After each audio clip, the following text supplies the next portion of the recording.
A very good morning to everybody listening me watching me. मैं अपने सामने कृष्ण जी की फ़ोटो के सामने ही बात कर रही हूँ। जल मेरे नानी मम्मा भी मुझे बोलते थे पीने के लिए, और मेरे मम्मा भी बोल रहे हैं। नाम होने से रिश्ता नहीं बदल सकता है ना। वैसे मेरे नानी मम्मा ने 2 रोल प्ले किए हैं, मेरे मम्मा का भी और नानी मम्मा का भी, मेरे लिए और फैमिली के लिए भी।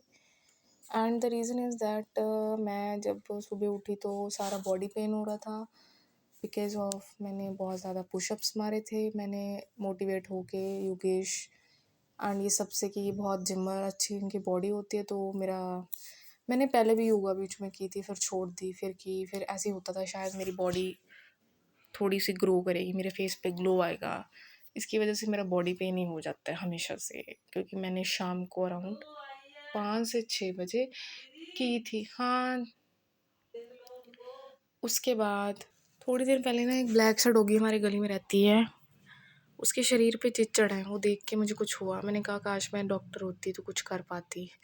ऐसा मैंने कभी सोचा नहीं था। रात को कब से चिल्लाती रहती है। एंड उसके बाद हाँ, मैं बोल रही थी जो मिथ हमने बना रखा है ना, जब हम घर में रहते हो तो हम किसी की कोई वैल्यू नहीं करते हैं। पता है कैसे? मैं बताती हूँ।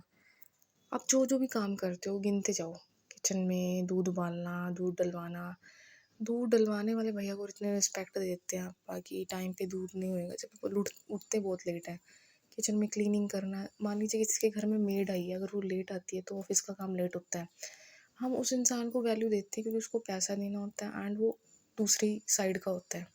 पर जब हम वही काम घर में करते हैं तो हम किसी को कोई वैल्यू नहीं देते। सब स्पेशली मदर के साथ सबसे ज़्यादा होता है। एंड चाहे मैं खुद कर रही हूँ, खुद एक सिस्टर हूँ, खुद एक बेटी हूँ, तो लोग घर में आपको सब मिक्स की तरह ट्रीट करते हैं। सबसे ज़्यादा घर में टाइम वेस्ट होता है। सबसे ज़्यादा घर में सबसे ज़्यादा एक दूसरे की वैल्यू कम होती है सबसे ज़्यादा। इसलिए वो जो बिग बॉस का सीन देखती हूँ ना, जिसमें वो दिखाते हैं स्पेशली बिग बॉस के किचन में क्या होता है, ड्राइंग रूम में क्या होता है, इसलिए वो चीज़ दिखाते हैं। ठीक है कि इसलिए अगर वो घर में जो रहता है इंसान कलेश ही करता है। ये चीज़ें मेरे दिमाग में बहुत ज़्यादा चल रही हैं एंड अंदर से फील बिल्कुल नहीं हो रहा। आज मैं मंदिर गई थी, मैं अपने मम्मा के साथ अराउंड 8 बज के लेके। उसके बाद मैं आपको क्या बताऊँ, ये हर रोज़ लोग आने वाले मंदिर में हैं, जो कि अराउंड 8 से लेकर 9 बजे तक बीच में डेली आते हैं। एंड मैं 10 और 11 बजे वाली हूँ। एंड मेरे नानी मम्मा जब कहते थे जल्दी उठा कर जल्दी जाया कर, जल्दी उठा कर जल्दी जाया कर, तू जब आगे जॉब करेगी तब कैसे उठेगी। तो अब मेरे को एकदम से उठना पड़ेगा, प्रैक्टिस हुई नहीं उठने की कितने साल से, ऐसे मैं छोड़ ही जा रही हूँ, छोड़ ही जा रही हूँ। वहाँ पे मेरी एक फ्रेंड थी, हरमन, सॉरी फॉर, बट मुझे इस चीज़ का बहुत ज़्यादा फ़र्क पड़ता है, मुझे बताना होता है। एंड दिया मैंने भी कर दिया, सेम टू यू। ये चीज़ें मुझे बहुत ज़्यादा इग्नोर होती हैं, पिंच होती हैं। वहाँ पे एक पंडितानी आंटी है, आप सोचो कि हमेशा दूसरों की बुराइयाँ ही करती रहती हैं, पर जब लोग हमें कुछ समझते नहीं हैं तो मुझे बोलना पड़ता है। उनके सामने नहीं, कहीं ना कहीं तो निकालना ही पड़ता है। चलिए, अब यहाँ पे दूध उबाल दिया था, यहाँ पे शिमला मिर्च की सब्ज़ी बन गई थी। एंड उसके बाद मेरे मम्मा और मेरी सिस्टर बाहर स्टे कर रही हैं। मेरी शक्ल है, देख सकते हो, नींद भरी पड़ी है, नहाई हुई मैं लग नहीं रही हूँ। और यहाँ पे पूजा सुबह जल्दी हो गई थी। आज हमारी गली में प्रभात फेरी आई थी, मुझे पता ही नहीं था।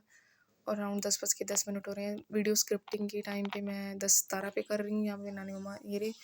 एंड उसके बाद मैंने किचन का सारा आके काम किया। यहाँ पे जल का वो करा, किचन में जो कपड़ा मारा, सेल्फ पे दूध उबाल दिया, 2 बार उबाला। आज फिर 1.5 किलो दूध लिया, उसके पैसे दे दिए। एंड अभी तक मेरा मेडिकल चेकअप नहीं हुआ है। And thank you for watching, all the best. हो गया रेडी।